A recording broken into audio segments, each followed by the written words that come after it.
السلام علیکم دوستو، آج کی کہانی کا نام ہے انصاف۔ پرانے زمانے کی بات ہے، ہندوستان کے شہر میں ایک راجہ کی حکومت تھی۔ راجہ اپنی انصاف پسندی اور طاقتور عدالتی نظام کے لیے مشہور تھا۔ اس کے دربار میں کوئی بھی مجرم بچ نہیں سکتا تھا۔ شہر میں دو خوشحال تاجر راجو اور اس کا بھائی رمیش رہتے تھے۔ دونوں بھائیوں کے درمیان شروع سے محبت اور اعتماد کا رشتہ تھا، مگر جیسے جیسے وقت گزرتا گیا، دولت اور جائیداد کی وجہ سے ان کے درمیان اختلافات پیدا ہونے لگے۔ راجو کا دل لالچ اور حسد سے بھر گیا تھا۔ وہ چاہتا تھا کہ تمام جائیداد اور دولت صرف اس کی ہو۔ اس نے کئی بار رمیش سے جائیداد کے حصے کے بارے میں جھگڑا کیا، مگر رمیش ہمیشہ محبت اور بھائی چارے کی بات کرتا رہتا۔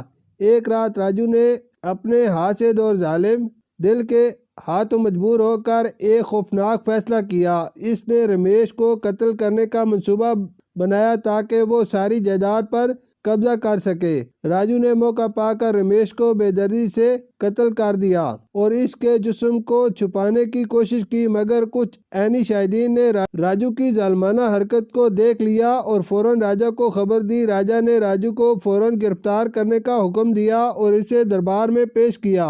دربار میں راجو نے خود کو بے قصور ثابت کرنے کی کوشش کی، مگر گواہوں کے بیانات اور ثبوتوں نے اسے بے نقاب کر دیا۔ راجو کا جرم ثابت ہو گیا اور راجہ نے فیصلہ سنایا کہ راجو کو ایسی عبرتناک سزا دی جائے گی کہ آئندہ کوئی بھی جرم کرنے کی جرات نہ کرے۔ راجہ نے حکم دیا کہ ہاتھی کو دربار میں لایا جائے۔ یہ ہاتھی بہت طاقتور اور تربیت یافتہ تھا، جو مجرموں کو سزا دینے کے لیے استعمال ہوتا تھا۔ ہاتھی کا مالک، جس کا نام رامو تھا، ہاتھی کو دربار میں لے آیا۔ ہاتھی کی آنکھوں میں غصہ اور درندگی جھلک رہی تھی۔ راجہ نے حکم دیا کہ راجو کو ہاتھی کے سامنے لایا جائے۔ دربار میں موجود تمام لوگ سانس روک کر یہ منظر دیکھ رہے تھے۔ راجو کی آنکھوں میں خوف اور پچھتاوا دکھائی دینے لگا، مگر اب بہت دیر ہو چکی تھی۔ راجہ نے ہاتھی کے مالک رامو کو اشارہ کیا۔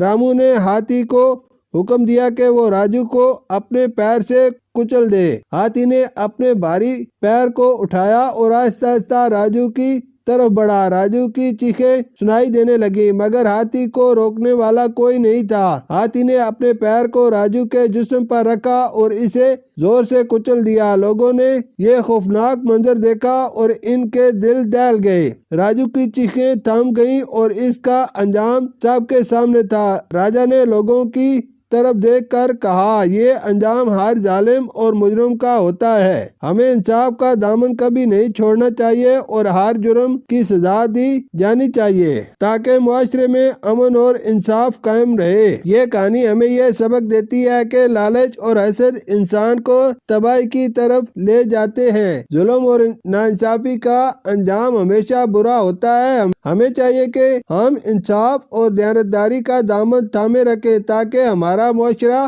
بہتر اور پرامن ہو سکے۔ شکریہ۔